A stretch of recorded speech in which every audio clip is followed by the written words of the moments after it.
Volume, volume मतलब आयतन, हिंदी में इसको हम लोग आयतन कहते हैं। अब आयतन क्या है? कोई भी वस्तु, कोई भी ऑब्जेक्ट है, फॉर एग्ज़ाम्पल अगर ये मेरा फ़ोन है, ये फ़ोन है अगर मेरा, तो ये इसका आयतन क्या होगा?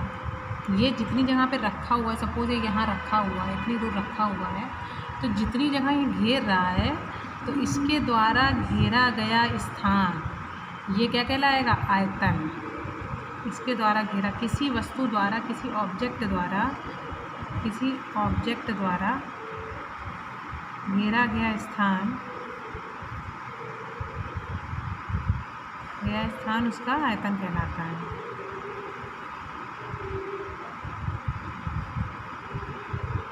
बहुत छोटे लेवल से जाके ये बता रहे हैं ताकि जो छोटे बच्चे हैं उनको भी समझ में आए, और बड़े बच्चे जो ये आयतन और ये सब टॉपिक सीखना चाहते हैं उनके भी समझ में आए एग्जैक्टली आयतन होता क्या है। देखा है कई क्लास में बच्चे आते हैं, 7th 8th के हो जाएंगे, 9th के हो जाएंगे, 12th के हो जाएंगे, चलो जिसने मैथ नहीं ली वो बात अलग, जिसने मैथ्स ली उसे पूछ लेंगे आयतन क्या होता है, वो भी नहीं बता पा रहे हैं। और लॉकडाउन में तो ऐसा माहौल चल गया है कि क्या पढ़ाई हो रही, क्या नहीं पढ़ाई हो रही, कुछ पता नहीं, सब बिल्कुल गर्त में चला जा रहा है। तो स्थान आयतन कहलाता है।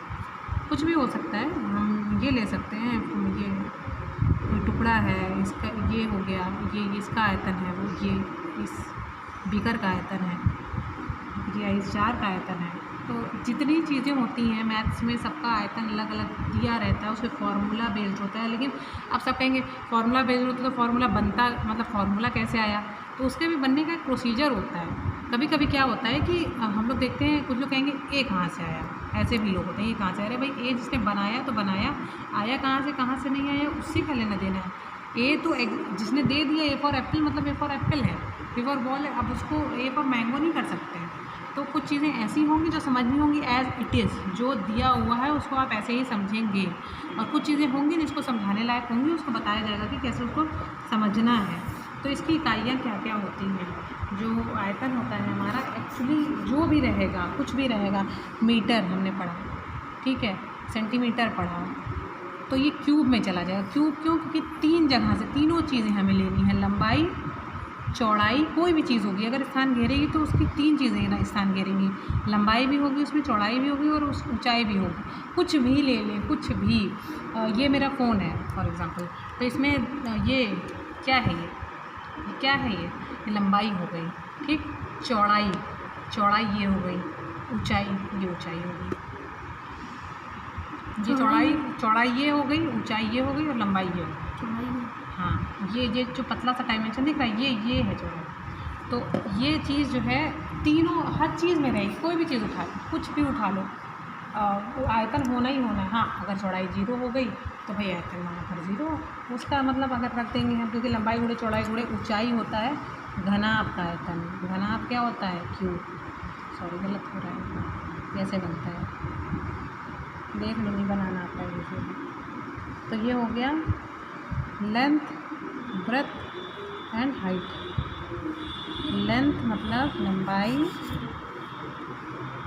चौड़ाई और ऊंचाई, हाइट। अब आता है हमारा कि घन का आयतन क्या होता है। ये घनाभ का था, ये घन का था, घन का आयतन, सॉरी ये लिख दूँ मैं पहले, नहीं तो फिर कन्फ्यूजिंग होने लगेगा। पहला घनाभ का, दूसरा घन का आयतन। घन का आयतन क्या होगा?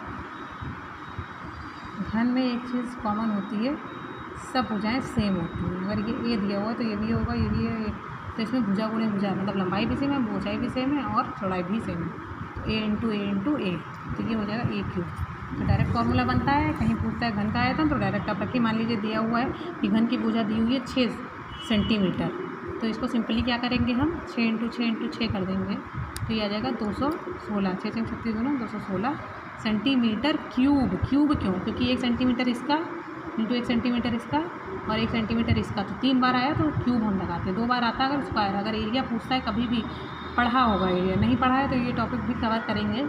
तो एरिया अगर होगा तो ये क्या होगा, 2 चीज़ें, ए इंटू ए, वर्ग का करते हैं, वर्ग का, भुजा क्योंकि इसमें बराबर होती है, तो ये सेंटीमीटर स्क्वायर हो सकता है क्योंकि 2 सेंटीमीटर लगे हैं ना इसलिए। ठीक, इसी पे क्वेश्चन बेस्ड अगर करना चाहेंगे तो करेंगे।